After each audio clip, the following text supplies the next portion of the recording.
Okay, I think we can kick off. Welcome, good day. Thank you to everyone for joining us. So for our webinar today, Simon Perry and I will be having a look over managed security services as well as SOC services. I think during our webinar, if you do have any questions, you can just put it in the chat and we'll definitely get to it later during our webinar. So I think let me kick off with a little bit about myself. I've been in security for over a decade now, specifically at C1S. I've moved around across a number of different roles in the last almost 7 years now at C1S. And currently I look after managed services. And, I really do have a strong drive for continuous improvement to ensure we're delivering value to our customers, and essentially that's me in a nutshell. I'm going to hand over to my colleague, Simon. Morning, guys. Thanks, Akeel, for that. So just really about myself. So I'm Simon Perry. I'm the group CTO for CYBER1. I've got about 18 years experience in the cyber space. Prior to that was really in the network, I guess the network admin sort of area. I've sort of been involved in some big projects from a managed service as well as working for a leader vendor for a number of years. Been part of CYBER1 for the last 4 years. Thank you, Akeel. Awesome. Thank you very much, Simon. I like how you had to pause to think about how long you're in this industry now. Says a lot. Cool. So thanks, Simon. We'll be taking you through some trends, right? And I really want to talk to security trends specifically in the services space. Having often engaged with clients firsthand in the environments, I think it's important that we touch on some of these, right? So cloud, managed data centers providing either infrastructure as a service, ease of use. There's less maintenance, there's resilience, there's presence. Looking back at engagements in 2023, there isn't a single client that has not looked to cloud services in some shape or form. Larger environments really are looking to move a lot of their estate and their workloads into cloud. There's other organizations that are taking a hybrid approach, and even the smallest of businesses turn to cloud, right? And in those scenarios, it may not necessarily be infrastructure as a service, but something as simple as SaaS, so our software as a service or web applications. So even they're making use of such, right? We also have SASE. So carrying on from the cloud discussion, that's our secure access service edge. We have clients migrating traditional perimeter into a hybrid perimeter, right? And that's both on-premise hosted data centers, clouds, and even the end user can be considered part of the perimeter. We also have zero trust, and this is looking at trusting nothing and no one. So we assign the same high risk presumption to everything until we can identify or authenticate it otherwise. This one is often confusing for businesses, many not knowing where to begin or how to measure against it. One of the other ones that's come up more recently is around APIs and API security. So the application programming interface. And I think in the age of mergers, cross-company services, comprehensive basket full of products. So APIs came along with their own risks and security requirements. Everyone wants access to everyone else's data. And with that, the risks are obvious. At the same time, we really don't want to impede business. So, the integrations get done and we often left to deal with the consequences after. Definitely API security is not something to be taken lightly. There's the DevSecOps, build it with security in mind, embed security and its principles into the foundation. And I think one of the ones that's gaining the most traction at the moment has to be AI. So from developers compiling code to salespeople asking for business proposals, candidate interviews, and of course our favorite in the telemarketers, right? So the age of AI is here. It's not only absorbing data, with generative AI, it's essentially creating it. And it's giving a lot of businesses sleepless nights. Customers don't know what they don't know. And that's a major concern, right? And right now, everyone really is scrambling to get on top of, excuse me, to get on top of this. I think looking at these, this is what I see in the present. And like I said, I do have a fairly engaging experience with our customers, right? And this is the most pressing at the moment in terms of security operations. Akeel, just on this, I mean, I know you covered a few topics specifically on on the slide, but really, you touched on cloud security, and I mean, looking at services CYBER1 Solutions offer, what have you seen, and how has it grown in the last 12 months for our customers as well as us from a business point of view? So look, I think 2023 was a huge success in this area, right?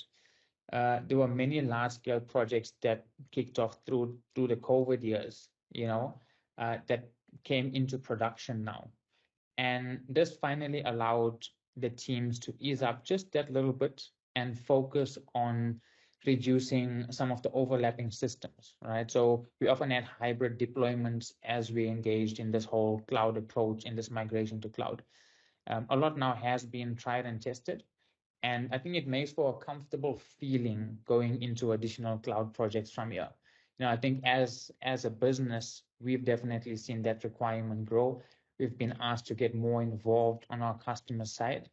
And the approach varies. Everyone's at different stages of their journey at different maturities. So definitely growing can be seen as a concern, but in terms of us servicing our customers, we've seen very wanted growth in that space. Okay. I mean, I like the word maturity, and I think that's where, we always look at as a business is how do we help customers mature and work into to get to them to the next tier and the next level from a maturity point of view. So that's really quite nice to hear.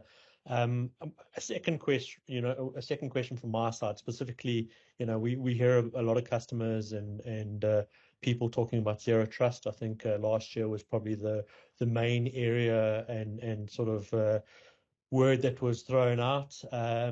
What's your advice to customers out there who are looking at a zero trust journey? So look, that's an interesting one, right? And I think my advice to customers is to understand, right? Forget the term by itself. We need to focus on what it truly means as a methodology, as a framework, right? Because I believe rather than trying to build your own zero trust framework from scratch, try and map your technical requirements to it. You may be surprised once you have that understanding, as to how your existing processes and tools you've implemented in your environment are already contributing towards that space. So it's simply a case of not reinventing the wheel. Work with what you have, improve it to achieve the maximum value from that investment already. And then I think it's a good time to sit and look at what those shortfalls are and how you can address that. Perfect. Thanks, Akeel. So I think just really taking a look at, following on from what Akeel touched on, specifically on the current future trends, the evolving threat landscape. I mean, we're seeing, the artificial intelligence, being more sophisticated and actually driving those cyber attacks. The things like automated hacking as well as AI-powered malware has been quite a big area that customers are worried about. And I mean, the launch of, the likes of ChatGPT and things like that. We also saw the launch of Fraud GPT, where syndicates were utilizing the likes of Fraud GPT to actually craft and sort of deliver specific and sophisticated attacks to organizations, and that's a big worry. Sort of moving on to specifically where cyber criminals are actually focusing on, and they're sort of writing and doing more convincing phishing emails where they're mimicking the writing styles of execs or business resources out there, and almost personalizing content that, in the past we would never have seen. And I'm looking at some of the stats specifically for, 2023, the increase of phishing emails increased by 1,000%. And that was specifically focusing on the launch of the likes of, the chat GBTs and all those type of content that came out. The next area really is the rise of deepfakes. I mean, this is the big concern and big worry that we're sort of facing, and I think the future is going to be a bit of a concern for this. I mean, we're starting to see the specific areas of effective social engineering attacks. We saw some large casinos who were hit, end of last year, specifically on social engineering attacks, and that was a big sort of worry. Just recently, in this last month, we saw a deepfake attack specifically happen in Hong Kong, where an individual paid $25 million to a syndicate, believing that they were talking to their CFO.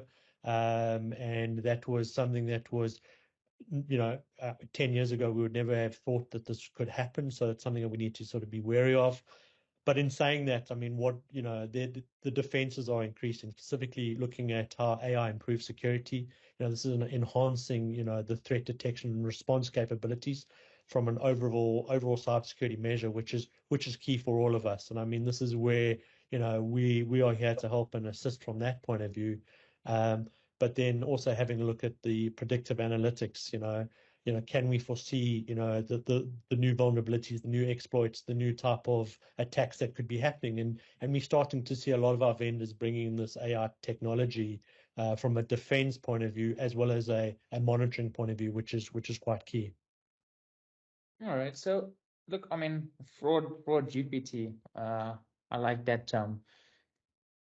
From a malicious actor perspective, right? I mean, everything you spoke to now, it's made it so easy, right? But when we're looking at some of the benefits in terms of our, large language models or, specifically generative AI, we often find our employees themselves utilizing this for the benefit, or so it appears. What are some of the risks associated with our own internal employees or companies' internal employees utilizing these tools? Yeah, I think the biggest issue that we're facing, and from a governance point of view, is having a looking at our what personal data, what confidential information, and I guess are we ensuring that our users are uploading relevant information and into an AI capability or a ChatGPT component. That we know that we can't change. I mean, we understand that these tools are here to stay and they're only going to improve. But we also need to be wary of what our users are doing and what type of information is going into the large language models. Us chatting to some customers and looking at what customers are doing, customers are building their own large language models. But there's also risk in doing that is, a lot of these models can be manipulated. And we're seeing that happening, being triggered in the news along those lines on what type of risks that can be faced in the future, because whatever data you put in can eventually be pulled out. So we need to be wary on the sensitive information that we put into these large language models, and ensure that our users are being educated and have the awareness to be able to use these tools in the right manner. All right. Excellent. I think it's really important we highlight both extremes. Okay. Perfect.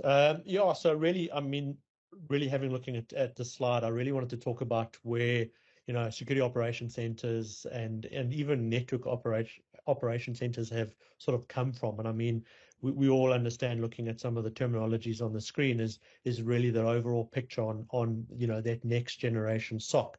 But if we have a look at the history of where SOCs and NOCs came from, this started in the early 90s, genuinely run from a state-run type of approach. This is governments who are looking at monitoring specific information for their countries, and ensuring that we have visibility. But I think fast forward to late 2007 to 2013, and that was the golden period of the SOC, and that's where the likes of security information event monitoring tools came out. That's where we looked at data loss prevention, and that's where we started seeing customers understanding what we need to look at and having a central view, looking at specifically the tools that lie out there. And then the next step, really looking at the managed service from a SOC point of view, is we started seeing customers moving to SIM as a service, offering that type of component, that that managed service for organizations, and having the skills to provide the visibility and reporting back to the customers was key. SOAR as a service is quite a new thing in the market, but we're seeing a lot of organizations utilizing playbooks and driving that and helping customers, specifically I guess providing a faster measure of outcomes for the organization. And this is not really focusing on cyber itself, but from across the board, which is key. And we're starting to look at where we're moving towards. We've got the threat hunting, the threat intelligence components, and you can hear where we're trying to move from the reactive state and trying to be more proactive as quick as possible. I guess the one key area we talk about the integrations within the business operations, and this is key. Organizations will still remain vulnerable until they make IT and cybersecurity that central pillar for the operations. And we're starting to see this. Gartner's talking about it as their future trends, where they're inviting the CISOs into the board meetings. They getting advice from the security teams to provide the right mechanism of controls and ensuring that we have everything covered from that point of view. All right, look, on your very first point, top left of your slide, right, you're talking to the increased use of automation. And I'll talk to how it leaves us wanting just now in some sense in the service space. On your side, how do you ensure the integrity of the actions that's being taken from whatever automations you're performing in the SOC? Okay, yeah, I think that's quite an important one. I mean, we touched on AI, and we talk about some of the false information that can come out of there. But looking at specific playbooks, for instance, like a threat hunting playbook that we would design and define, there's a couple checks that we have to look at. I mean, we touch on, a new ransomware type of attack or threat actor that could be out there. We're taking a lot of that information into our playbooks to identify we're following the flow. Are we looking at specific IOCs?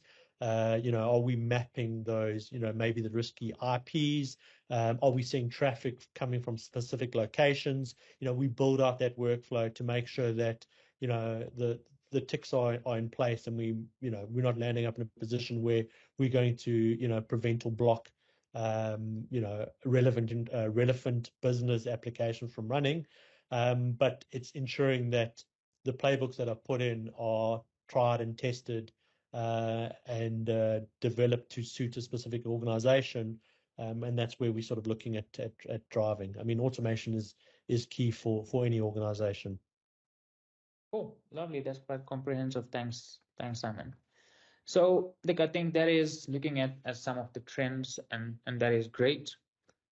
But what exactly is this goal of information security, right? So, I mean, in our industry, a lot of us on this call, I'm sure we already know, we deal with the headache, the heartache, the late nights, right? But why? What is the ultimate purpose of all of this, right? So, at the core of it all is essentially the crown jewels, right? It's the data. And we can look at data in multiple ways, but really it's the power, it's the message, it's the intellectual property, it's the business model, it's the personal information, right? So what we look to achieve with this data in relation to information security is integrity, availability, and confidentiality, right? So, and now anyone that's starting towards or has already achieved their CISM or their CISSP, you'll be familiar with this concept. They do refer to it as the CIA triad. And look, as we all know by now, looking to achieve this is much easier said than done, right? just these three objectives possess extensive challenges, right? So what do we need? What do we need to ensure we can put the relative protections in place to safeguard us into the future, right? Which is, I mean, really, let's be honest, in as far as technology is concerned, this is approaching us at blistering speeds, right? I think on the top of most businesses in terms of a priority or requirement is the budget, right?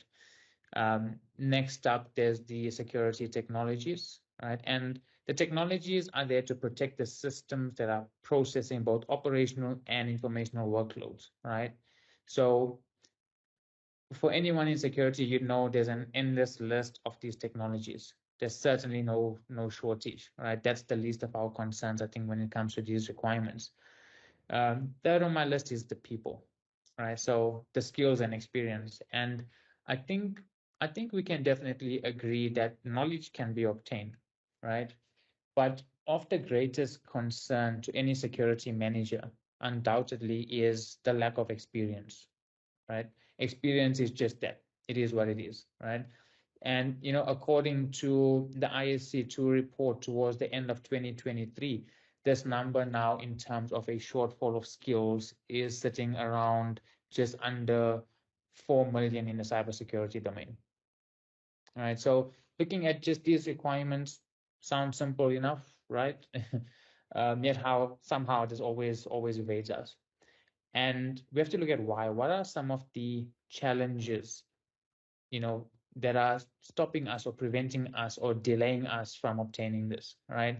So with regards to the budgets, those are limited. There's always no money for more, right? There's the technical complexities that come along with it. I mean, environments have been built over years, right? Different technologies brought in to plug different gaps, and 5, 10 years on, even in a new business, is already complex. There's simply a lack of understanding, right? There's a constant need for improvement. And there's, of course, the industry know-how, right, which is not always readily available with the skills that we find, right? So looking at this, how can we address some of these challenges, or what are the options, right? I think, although there may be very few, but if there are companies fortunate enough to have a large enough financial budget approved for a comprehensive security team with specific domain expertise, lower tiered security engineers, even then, I'm still to see that being effective, in all honesty. All right. What challenges remain with this approach? Right. There's still the BAU. I think this is probably the biggest hurdle, right? Because the present always takes priority here, right? Impacted business gets the attention. With security across such a large spectrum of the general operation, it does get seen as a hindrance, unfortunately, right? There's the digital business migration. I mean, the speed here is phenomenal. What business isn't digital today, regardless of what it is that you're selling? A food business is digital, in terms of you logging on and placing an order. I mean, 15 years ago, if someone told you that, would you have even believed it, right? There's the skills problem. Now, when we are employing security personnel on a permanent basis, because that's what most people are looking for, right? There still exists the need for continued upskilling, right? So there's new technologies that keep coming around. There's new ways of doing business. And, if we stagnate sooner or later, well, not even sooner or later, I think 24 months at the most, you're going to be a few years behind in terms of what you need to do and how you're going to catch up. And then as far as the business context is concerned, that puts you at a major disadvantage to your competitors, right? With this approach of having, your own in-house team, there's also the risk and governance portion that loses that attention, right? That's essentially out of the window until some audit finding comes along. Because when we're in the mix of all this chaos taking place across security operations on a daily basis, I think there is a limit in time to focus on this, right? So especially the technical risk and governance, right? Automation, and I've put a question mark here, right? Because when we talk about automation, your casual security mindset wants automation to handle 99% of his workload, right? And with 100% accuracy. And I think this is the first problem. It's with the actual expectation, right? The automation processing and output is only as good as the configuration and the input, right? So this tool, your automation tool, it's processing large data sums, right? It's initiating actions, and the speed of which is doing it, which is why we turn to it, is practically seconds, sometimes milliseconds, right? Are we evaluating the outcomes diligently, right? And even when we are, the cycle of continuous improvement is not lost, right? I mean, when things are working, if it's working today, how often do you go about and look to evaluate the system that is providing you what you need in the present, right? But it is a crucial requirement. I think this brings us to the number one option that I think 58% of people in our poll that we've put up on LinkedIn, or companies rather, have asked for more information on. This is what they want to expand on, right? And it's outsourced cybersecurity services or managed security services. Thanks, Akeel. I think you covered some really key aspects there, and I think the one area that is quite we're aware of is the skills shortage. 4 million a 4 million number to skills shortage across the globe is quite a big thing, and I think we're looking at some of the reports that are coming out, that number is going to grow. I know they're talking about 2025 that a lot of senior leaders out of cybersecurity will leave the industry, and that could be due to stress and sort of working on other areas. So it's something that we need to be wary of, and that's that other sort of space that where CYBER1 Solutions come into place, is that whole outsourced cybersecurity services. But really, the question that I want to ask is how does your team collaborate with a customer's internal security team? I mean, there's generally there can be some heads that might be butting when a project's kicked off, but how do you handle those type of situations? Yeah, look, I think that's an excellent question, right? So I think as CYBER1 Solutions, we understand that, first of all, there isn't a one size fits all, right? That's not an option in our industry, right? How can it be? Which client environments have you ever come across that's a mirror image of each other, Never. right? Yeah, exactly. Right? So when we say that we are dynamic, that we're flexible, that we're agile, it also applies to how we deliver our service, to our service offerings, right? When it comes to client security teams, I mean, we have clients with no security teams. We have clients with small teams, medium teams, and even large teams. We even have some of that handful that do have that larger security budget to host, their own internal teams.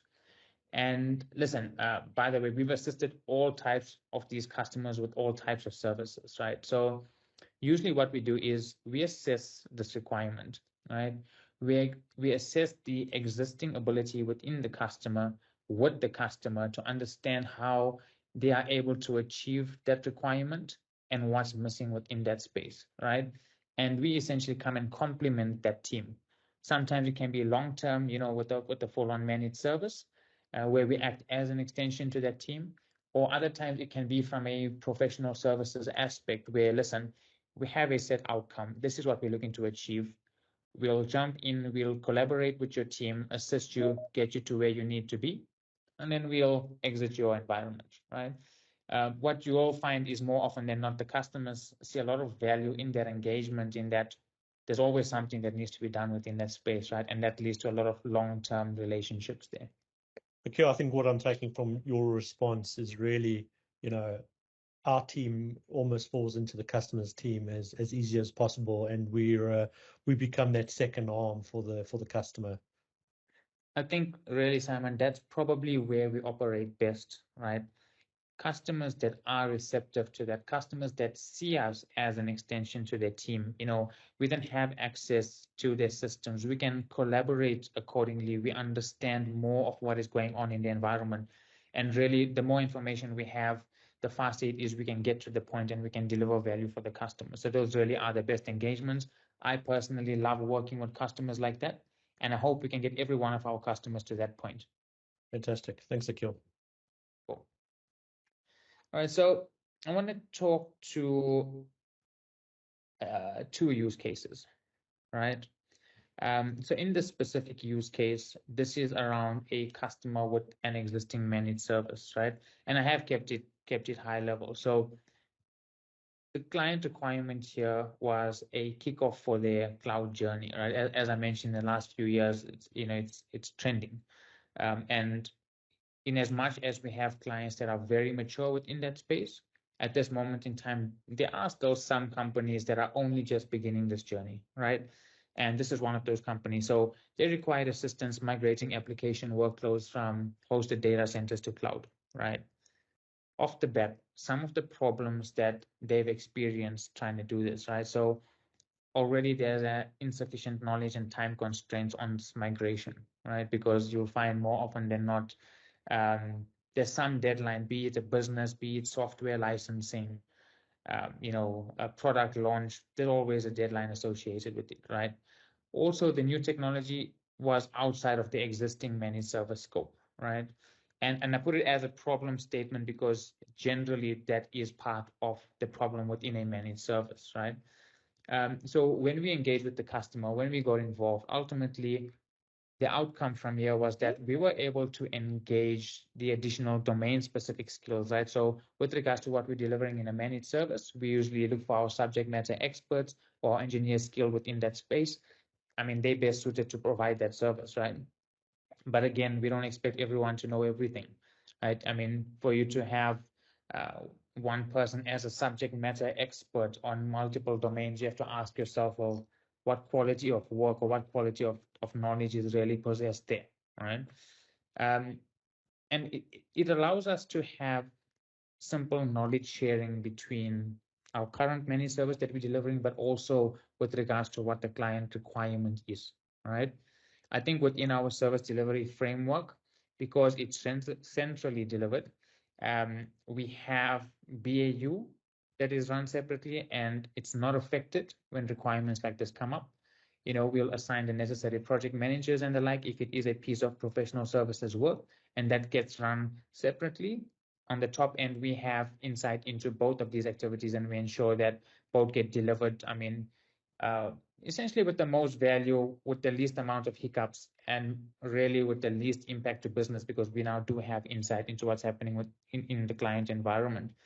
And I think this points directly to the C1S values with what we can offer in our dynamic skill sets, our quick turnaround, project and BAU delivery, and really for the customers, I think peace of mind. And I've put that here because I think when we really take a step back and we think about it, these situations, it induces stress, it induces pressure, anxiety. It really does put people in difficult positions.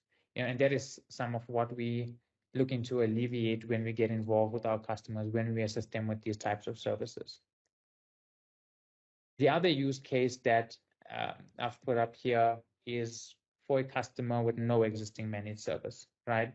And this lends to our professional services offering and also talks to our agility and flexibility. So with this customer, we had a high level requirement of needing to implement a new web protection solution, right? The customer is still using a pack file based proxy solution, which we know a lot of companies are moving away from. It comes with its own challenges in not seeing the true data at times or the true sources and destinations.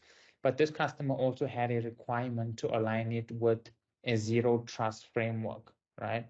So again, problem statement here, in-house resources. The customer does not have sufficient resources in-house, right? Because to implement something like this, again, it's the knowledge, the skills, the certification, the industry know-how, right? And yes, you can depend on your existing skill sets or your existing resources, but it means them taking time away to understand this technology, to go and build up that knowledge, whether they're building it in labs or however it is they're going to get experience, right? There's, of course, the expiration of the licensing, which is in 2 months' time, or was in 2 months' time. And it's not ideal, right? We know that, if we plan accordingly, we should never find ourselves here. But that's an ideal world, right? There isn't a customer I come across that's planned so well that we can say, listen, we've got rid of the technology, we've replaced it, we've done the migration well within a license expiration date, right? But we understand that these things happen, and in that scenario, we're not going to turn our customers away, right? In this situation, it was a 2-month lead time. And of course, there's no budget approval to run these web solutions simultaneously, right? So finance is you pay for either or, right? You cannot ask us to pay for both, right? And I think that's quite understandable. So with us getting involved and providing the professional service here, right? So, we had a consultant that engaged with the customer. We built a good understanding through their technical management and their teams. I mean, that requirements are then put through internally through our project management team, where we compile project plans, and then we again assign the relevant security engineer depending on the required skill sets, right? So the value derived here for the customer is, the rapid engagement, of course, the execution, considering the timelines, and now the cost saving on single solution costs. And I say cost saving, that's if you got approval for cost, but in this case, with your cost for 2 solutions already being shot down, it might simply just be a case of getting you out of trouble with finance, right? Now, you can review the outcomes provided, right? And the idea is not to have you in awe, because I mean that's not what this initiates. That's not the type of response something like this would initiate. But what I really want you to think about is this type of scenario and how it's played out, or it's going to play out within your environment, right? And what it would actually take in terms of time, cost, and ability to execute to achieve this, right? And this is a strong point of our offering in terms of our support and our delivery frameworks, right? And that really does hold immense value.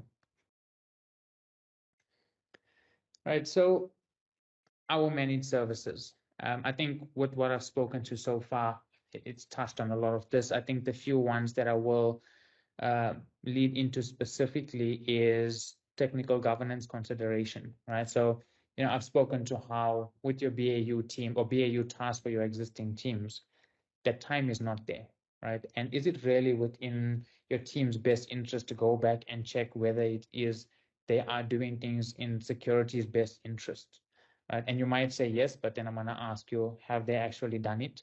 And 9 out of 10 times, the answer is going to be no, right? So this is something with our managed services we handle as a separate pillar within our business, right? So we can execute on the managed service. At the same time, we have separate teams that come back and perform their assessment. We make sure we are aligning with industry best practice, with minimum security configuration baselines, depending on your industry, that it's aligned with that framework, right? The other one I want to touch on here is the security-centric approach. I think more often than not, we have a list of things that we do, and it becomes second nature, right? And we'll do those things day in, day out. And the assumption is that, oh, well, we're going through the task list, we're performing these tasks, so, everything must be well and looked after. But again, we get too comfortable, and it takes away from us taking a step back, looking at the broader security picture, identifying, okay, we are doing this well. However, the following gaps still exist within our space, right? And that's something that we offer. Even when we're delivering many services, we make it part of our requirement, part of our deliverables to come back into that environment, reassess what it is that is being done, try and identify the gaps, look at the broader picture, and then we're going to try and help you wherever possible in the existing service first. And then if there is anything that needs to be brought on, otherwise, that's what we would propose. Thanks, Akeel. I guess just a couple of questions that came to mind. I mean, looking at how cybersecurity has grown and sort of the complexity for customers' environments, how does your team stay up to date and relevant and ensure that we have that edge and can provide a service back to our customers? Yeah, look, I think we definitely make provision for things like training, upskilling, new technologies. staying up to date. We have really good relationships with our vendors. And we're often fortunate enough that they have also their own webinars, security conferences, and we try and get our engineers, or any of our staff actually to attend these, so that in that way we're staying up to date with the latest of what is happening, right? We understand where the current threat actors are, and it also makes things easier when we're in a client environment to kind of do that matrix and see this is what we have at the moment and this is what it can cater to, versus, listen, this is coming up, this is now starting to trend, this is becoming a big thing, or this is going to become a big thing maybe when we implement a new business model or a new business product. And then we pretty much geared up to take that on and have those discussions with the customers. Okay, thanks. And what are your thoughts on where, I guess, the future of managed services and security services going? So interestingly enough, right? So I've just attended a security conference a week and a half back, or a week ago actually. And one of the things with the numbers that came out of there is 3,500 engineers with a specific vendor skill set that are servicing 100,000 clients, right? So very quickly, if we do that type of math, it's almost around 30 clients to a skill, right? And I think that's just the nature of the industry right now, right? There's a supply demand. We discussed almost 4 million shortage. So business aside, right? So many services, business aside, when we just consider a security-centric approach, right? Security has to be at the heart of everything that we do. And I think without these managed service models, like the one that we have on the table, it's a case of customers not having access to those skills, or it's simply becoming just way too expensive, right? Budget is a thing. And I think it's going to be a sad day if we ever get there, right? And I do believe what the managed service offering, it allows the guys that have the limited budgets to still tap into that skill set as and when required, right? I think in our house, because we have electrical, doesn't mean we hire a full-time electrician, right? That's not practical. And in the same way, we have those flexible type of offerings for our customers. And listen, even if it's a small engagement, we try and look at providing the maximum value for that engagement, again, because it's security that's at the center of what we do and not just business. Okay, I like that. So, Akeel, that's really a good approach. I know that you and the team are involved in having discussions with new customers along those lines, and looking at where you can help. But can you really discuss your security assessments that you offer customers, and specifically on what you help customers see from your point of view? Yeah, indeed. Look, I think in as far as possible, on the customer side, they don't really want to make it a tick box exercise, but every now and then that's exactly what it becomes, right? So usually, without having to impede business, we put in place whatever we need to, right? Even from a security standpoint, right? There's no time to fine tune security rules and access policies because we need this application go live tomorrow, right? Someone makes noise within the business, and ultimately the pressure comes down. It's, guys, do what you need to do, what we need that's implemented now, right? So unfortunately, in that situation, it is a weaker security policy. It is an access policy, or it's no access policy that's put in place for that workflow, right? And yes, we'll come back after the fact, and now we start building in our policies and everything's going to look great. But again, with BAU taking away that the time to have to go back and look at what we did, it leaves those large gaps within the environments, right? So when we talk about the assessments, there's different types of assessments that we do. There's the general infrastructure assessment, and the clients are usually a bit more on top of that because it does relate to hardware and software and expiration dates. That being said, you'd be surprised, how often we still find that you wake up one day to a P1 because no one realized the license expired last night, right? And that's part of the assessments that we do. I think when it comes to the infrastructure, excuse me. I think when it comes to the infrastructure itself, we take for granted sometimes that it's working today, it's working tomorrow, or it worked yesterday. And listen, not realizing that is end of support in 2 months' time. So you can say, listen, cool, we've identified it, but then we're back at, okay, now we have a 2-month deadline, not just to POC new stuff, but to choose it and to implement it within that same time frame, right? So that's part of the infrastructure assessments that we do. And I think that's all good and well, but from a security standpoint, we also need to make sure that with what we're putting in place, it is aligned with security best standards, right? It is protecting everything we need to protect. It is disallowing or denying things like weak ports, risky applications and workflows. And that's part of that assessment, right? So it's assessing systems in terms of the vendor best practice. It's assessing the hardness of these systems. So things like minimum security configuration baselines, right? Is it aligning to CIS controls? Or have you gone through and your security policies with a fine-tooth comb and then forgot to harden the device itself? So this is a lot of what our assessments entail. Okay, thanks, Akeel. Oh.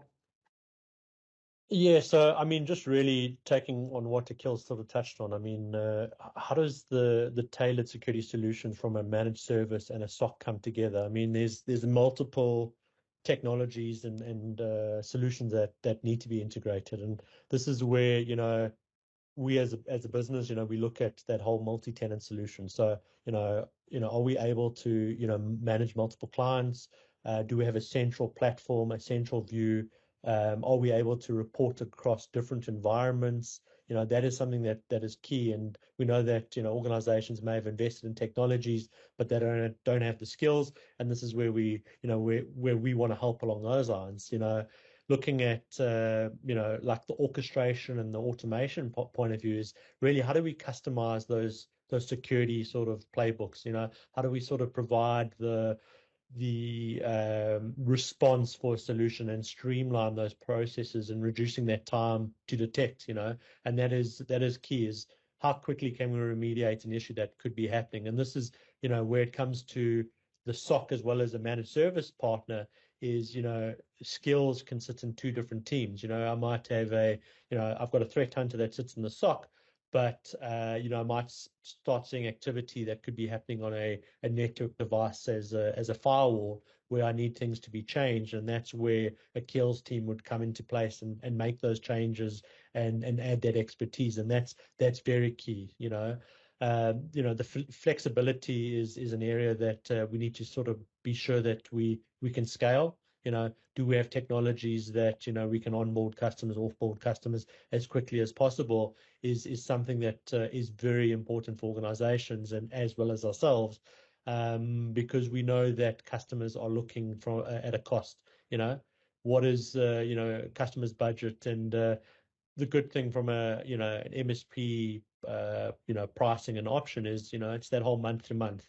Looking at that elastic licensing model, which is quite nice. Onboarding a customer, and allowing the customer to be able to pay for a service that they're looking for, and not being, I guess, held accountable for or being involved in a contract for an annual license. And this is something where upping and onboarding new technologies or new use cases is quick and easy for a business from a managed service as well as a SOC point of view, and that's really where I think it's quite nice to see.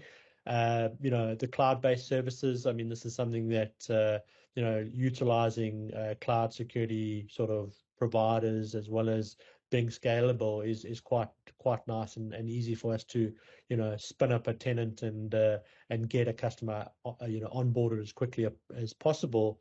And that other step is that continuous improvement and involvement and evolution of us assisting customers to drive that maturity and help them get to the right space.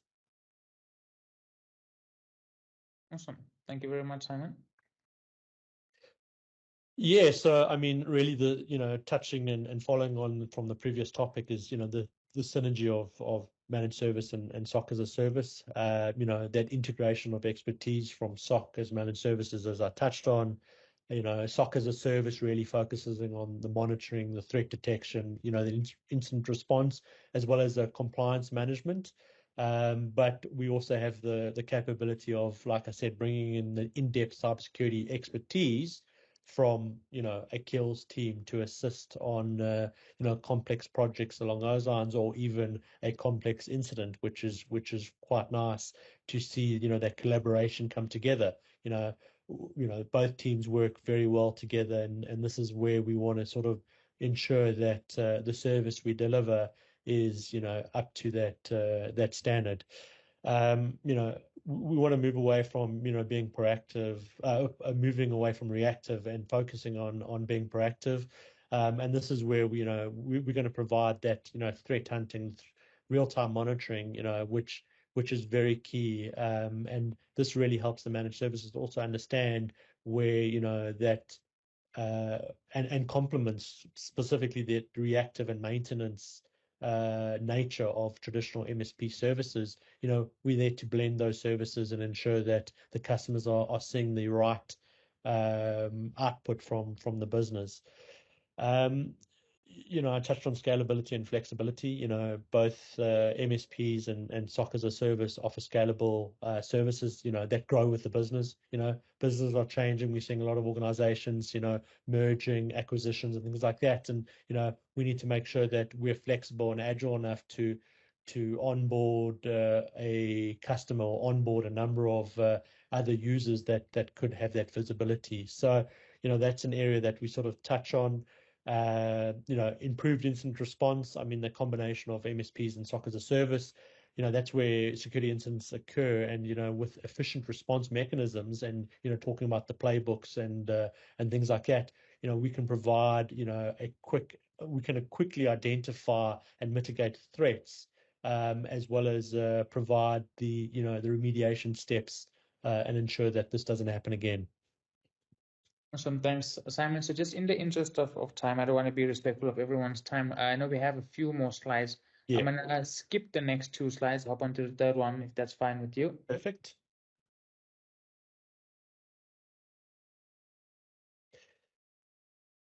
So, I mean, really, and this is quite a key area that we're focusing on is, the benefits of a cost-effective SOC as a service. There's reasons why, CYBER1 SOC was developed and built a few years ago.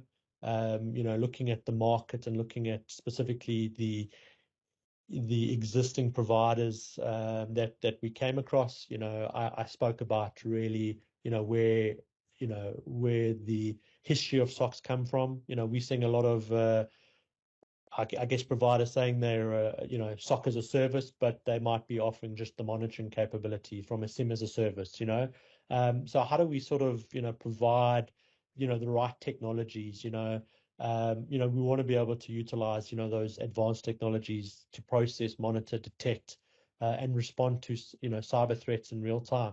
This is an immediate action. Brings all those advanced technologies into place.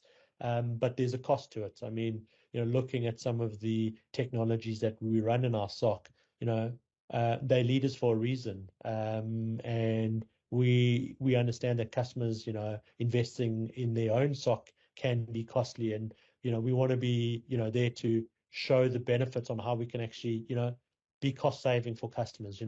We've invested, we've integrated, we've built these playbooks. And we want to be focusing on, the efficiency and the effectiveness of what our SOC can do and provide to customers. I touch on the, access to specialized expertise. Back we talk about the skill shortage. We've got the team, we've built the team. We focus on regular internal workshops. Capture the flag exercises. We continuously having workshops with our customers where we can better our services and maybe add additional services to them, because we now are understanding exactly the customer's environment and what they're actually doing. So, it comes down to that, cost efficiency. How do we, utilize, a SOC as a service? It's more cost effective. We've built the SOC, as I touched on. The benefit of the business and customer is relying on us to provide that service, and I think that's very key.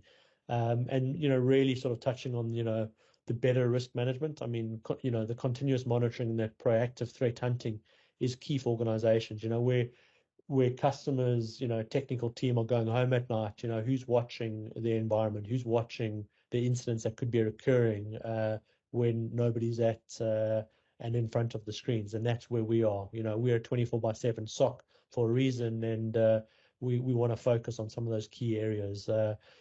Just last year, there were over 5,000 breaches that were reported on from a global point of view. That probably doubles because we understand that not every breach makes the news, but it's important for us to understand what's going on there.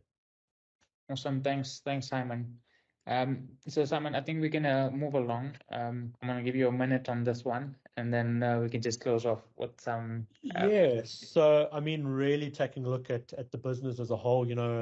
These are some of the frameworks that we follow, and this is the reason for this. NIST frameworks and ISO 27001 certifications, stand out as a key approach for protecting our data, your data, enhancing our cybersecurity measures, and gaining that trust, for partners and customers is key for us. And, this is why we've gone down the journey in getting us, ISO 27001 certified. That journey is being good for the business and, ensures that, any customer out there that, we've built a reputation, we've got customers on board, and we've got the credibility of a ISO certification to cover us from that point of view. Awesome. Thank you very much, Simon. I think at 11:58, do we have any questions?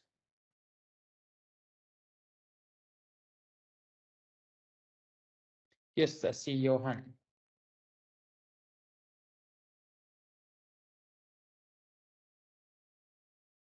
So let me just find out, can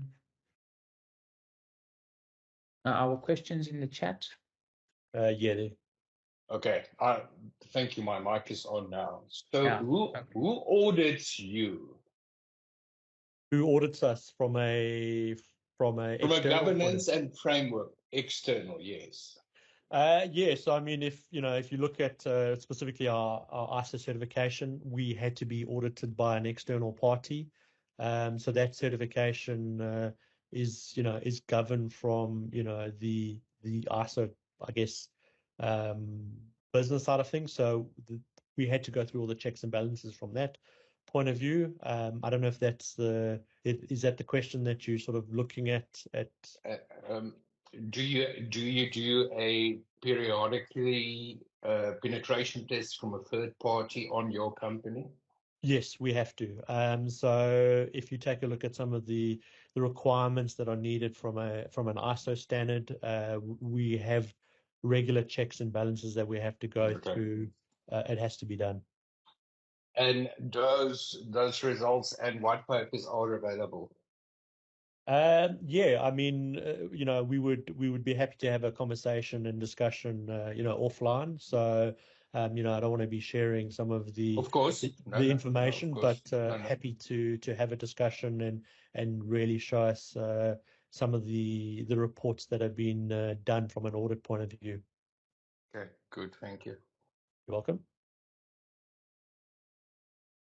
Thanks, Johan. Is there anyone else with any questions? Nothing at the moment. All right, so look, I think that's our hour on the dot. We do have our contact details on the screen. I mean, really at any point in time, whatever questions you may have, we will also reach out to those that are interested in having those one-on-one sessions. Yeah, let's leave it at that. Thank you everyone for your time. Much appreciated. We hope to hear from you soon. Perfect. Thanks, Akeel. Thanks, Aaron. Cheers, everyone. Cheers. Bye.